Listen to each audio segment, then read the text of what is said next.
2023 की हो रही पहली सभा में सभी सेतु निगम परिवार के सभी सदस्यों को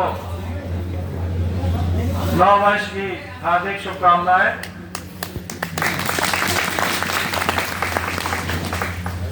और ईश्वर से प्रार्थना है कि जो हम लोग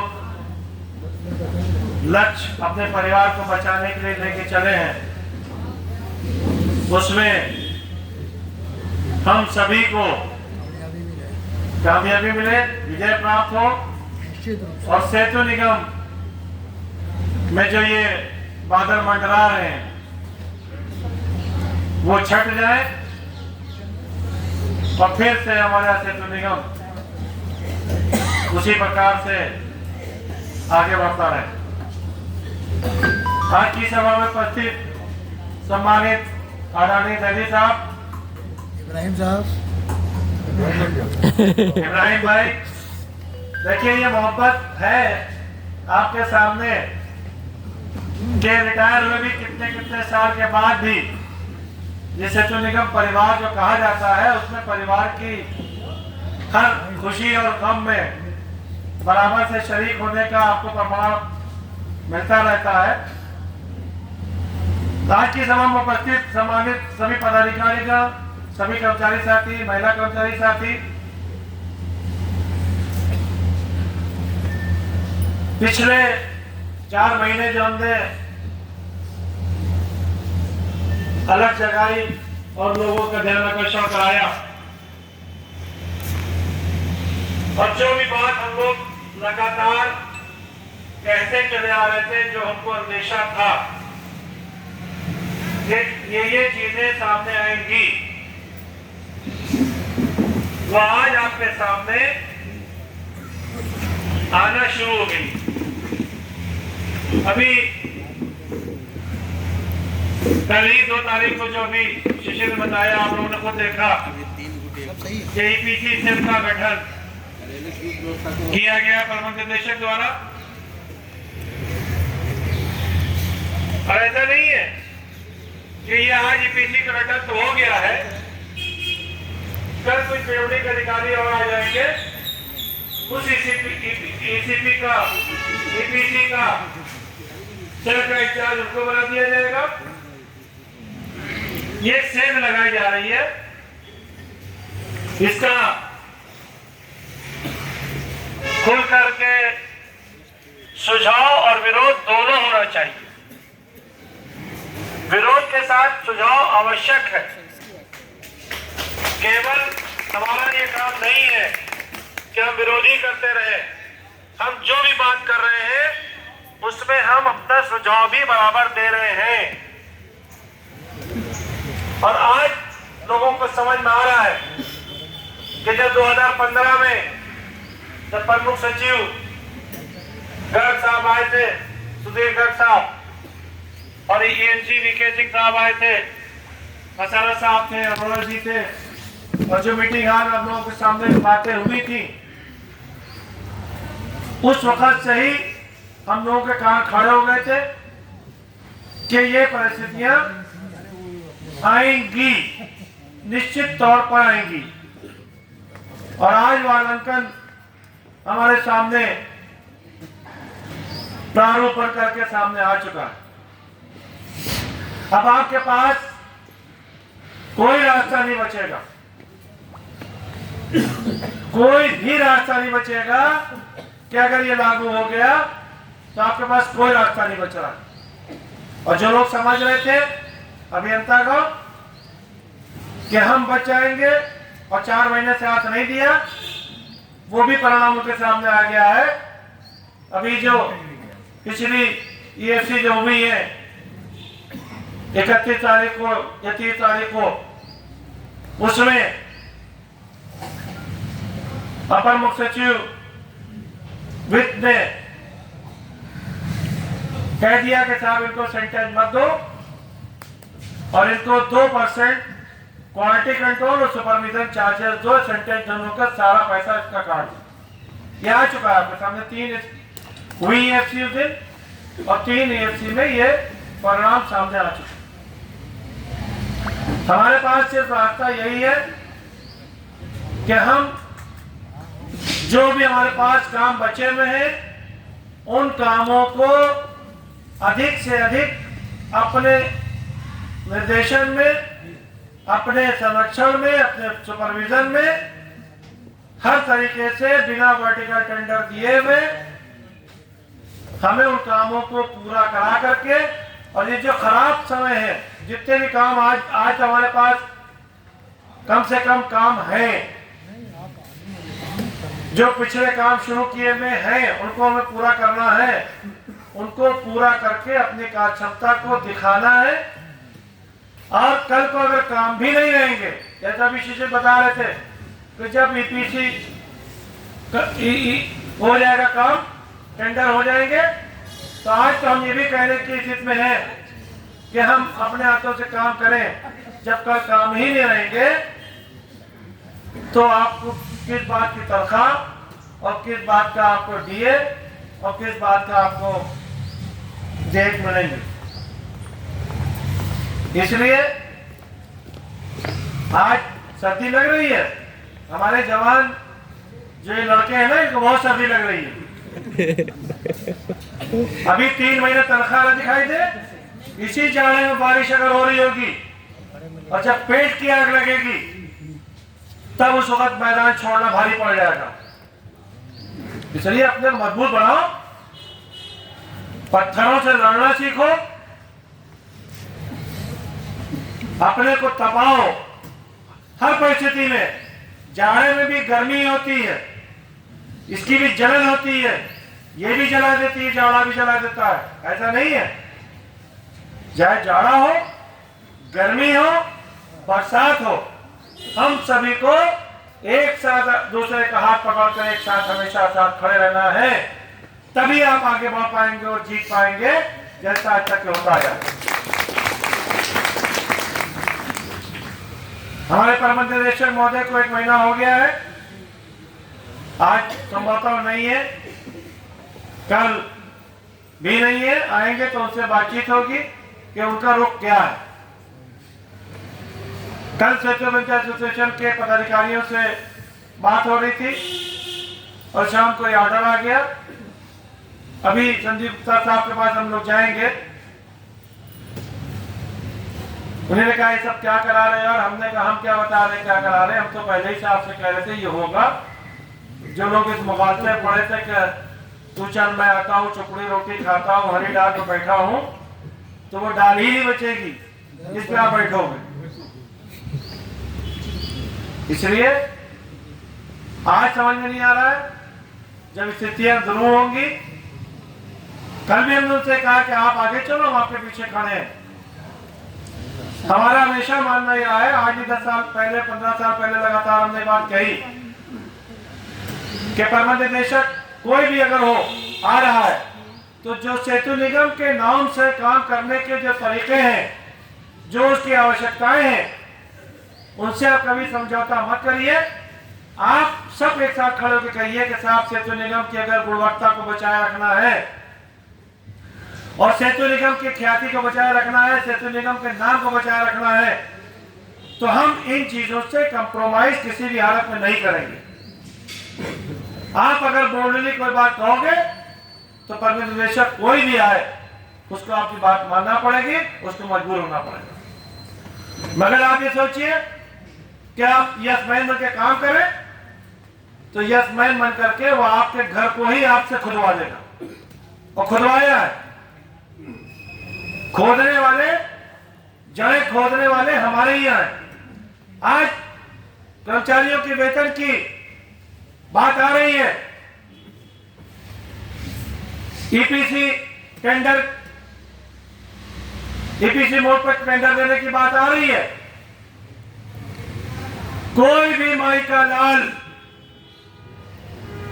कोई भी प्रबंध निदेशक या कोई भी महाप्रबंधक या प्रबंधन का आदमी ये कह दे कि जिस दिन से EPC मोड पर काम होने लगेगा उस दिन से शासन में न तो कोई गाड़ी जाएगी न कंप्यूटर जाएगा, न एसी जाएगा, न स्टेशनरी जाएगी, न सुख सुविधाएं जाएंगी और न स्टाफ जाएगा। कौन बर्बाद कर रहा है? आज अगर आप सचिवालय की रिपोर्ट उठा के देखिए, अक्सर आप पेपर पढ़ते रहते हैं कि साहब किसी भी निगम या किसी भी विभाग का आदमी सचिवालय में कार्यरत है तो शून्य करके रिपोर्ट जाती है। मैंने 4.5 साल हमारे करके हर तिमाही जो सचिवालय की रिपोर्ट जाती है वहां दिखाया जाता है कि कोई भी किसी भी विभाग का किसी भी निगम का कर्मचारी शासन में कार्यरत नहीं है। आप बताइए कि आप कैसे कितने आदमी गए हुए हैं, आप कैसे कितनी गाड़ियां लगी हुई हैं, आप कैसे कितनी सारी स्टेशनरी ऐसी जाती है, सारे कंप्यूटर यहाँ जाएंगे, सारी ऐसी जाएंगे। ये किस पट्टे खाते से आता है भाई? ये सेतु निगम को कौन लूट रहा है? उसमें पैसा नहीं खर्च हो रहा है। सेतु निगम के कर्मचारियों को काम करने के लिए जो पैसा दिया जा रहा है उससे सेतु निगम बर्बाद हो जा रहा है। क्या हमने नहीं देखा कि तमाम प्रबंध निदेशकों के बेटे और बेटियों की शादियां हुई? लगता है पूरे सेतु निगम के बेटे की शादी हो रही है, सारा स्टाफ लगा दिया जाएगा, सारी गाड़ियां दे दी जाएंगी, सारे संसाधन लगा दिए जाएंगे, पैसा यूनिटों से कलेक्ट करके जाएगा। ये कौन लूटता है?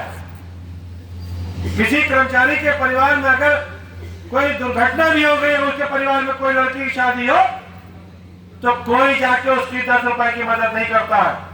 और जो लोग करोड़ों अरबों रुपया कमा रहे होते हैं उनके यहाँ लोग बड़े बड़े गिफ्ट, बड़े बड़े सामान लेकर पहुंचते कि साहब सेतु निगम तो तुम्हारे बाप का है कि इसको लूटो और अपने घर की शादियां करो। शादियां तो शादियां, हमने तो अर्थियां देखी ऐसी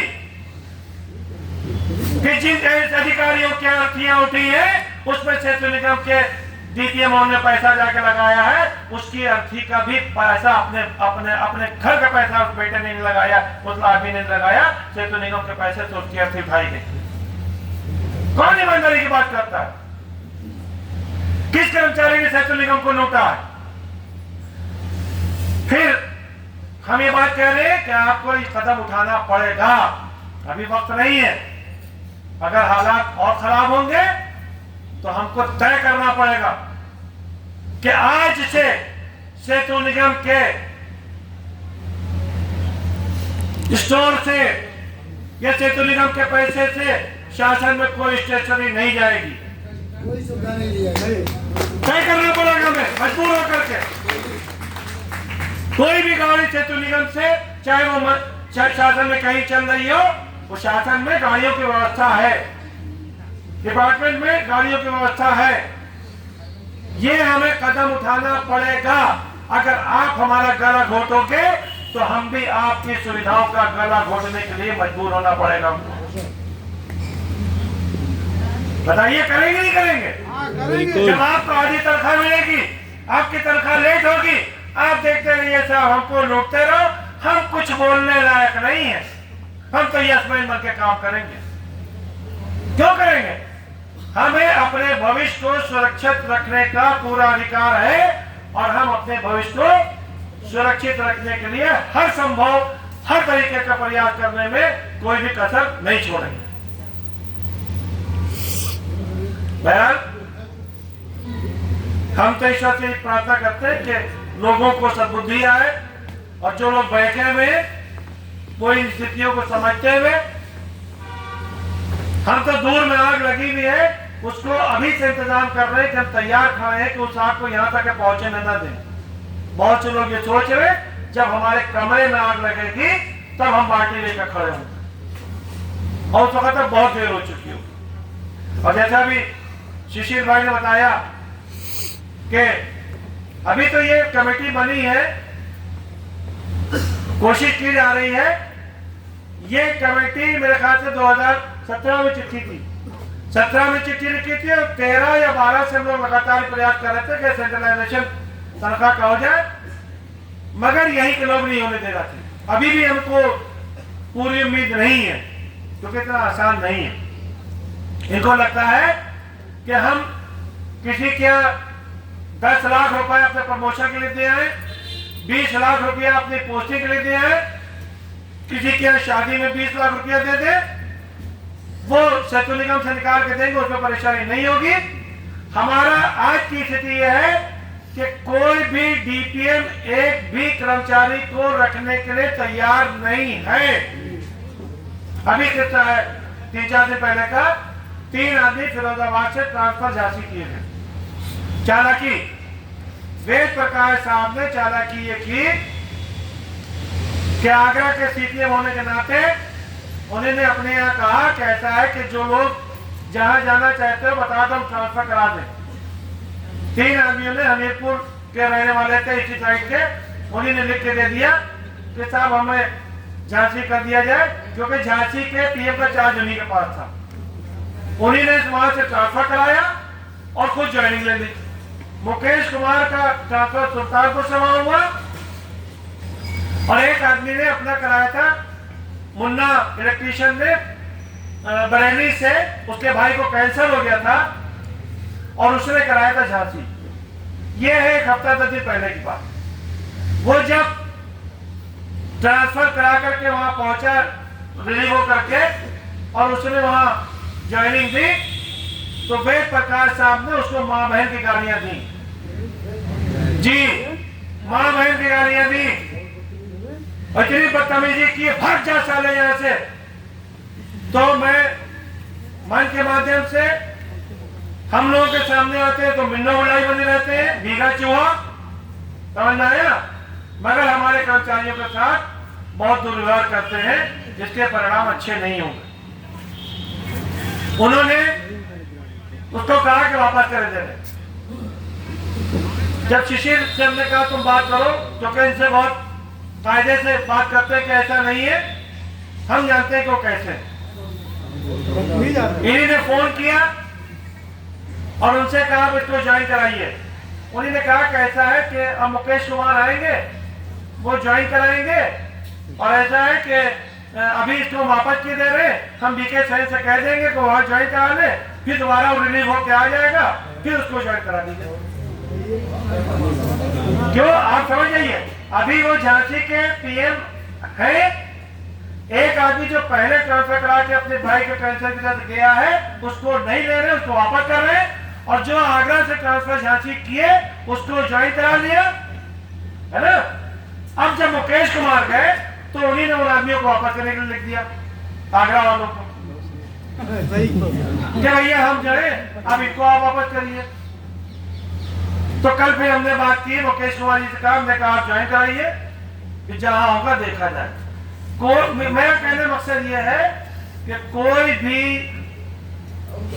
इकाई इंचार्ज किसी भी एक आदमी को बर्दाश्त नहीं कर रहा है, वो ईपीसी में हो जाए या कुछ भी हो जाए, ठेकेदारी हम कराएंगे, उनको एक आदमी की तनख्वाह देना भारी पड़ेगा।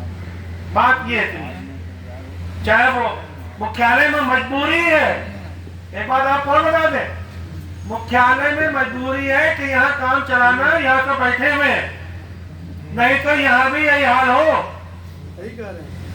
यही हाल हो। इकाइयों पर नकदीकरण रिटायरमेंट के बाद नहीं मिल पा रहा है, दौड़ा रहे, कहीं 20,000 ले जाओ, कहीं 50,000 ले जाओ, तो कमीशन तो मिलना नहीं है।